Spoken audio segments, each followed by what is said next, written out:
काय नेमकी शक्यता लोकांच्या मनात आहे, तर होत का नाही? मग अडचण कुठे उरली आहे? ज्या गेल्या कित्येक दिवसापासून महाराष्ट्रामध्ये दोन्ही राष्ट्रवादी एकत्र येण्याची जी चर्चा चालू आहे, हो, पण ती चर्चा चालू असताना अधिकृतपणे पक्षीय नेतृत्वामध्ये अशी कुठल्या प्रकारची चर्चा आम्हाला तरी काही पाहायला मिळालेली नाही. शेवट चर्चा करत असताना प्रत्येक कार्यकर्ता त्याची भूमिका आणि भावना मांडत असतो. बरोबर आहे. पण ते सत्यात उतरवण्यासाठी प्रत्येक पक्षाला एक नेते मंडळी असतात, नेतेगण असतात आणि त्यांचा निर्णय हा सगळ्यात महत्त्वाचा असतो.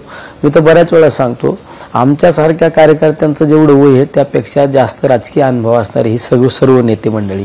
आम्ही ज्या परिवारामध्ये राहतो तो आदरणीय पवार साहेब असू, आदरणीय ताई असू, जयंत पाटील साहेब असू, हे गाडा अभ्यास असणारी नेते मंडळी आहे. त्यामुळे यांच्या वरिष्ठ लेवलवरून ज्या काही हालचाली होतात त्या खऱ्या अर्थाने त्या हालचाली महत्त्वाच्या असतात आणि त्या हालचाली चर्चेत आल्या पाहिजेत.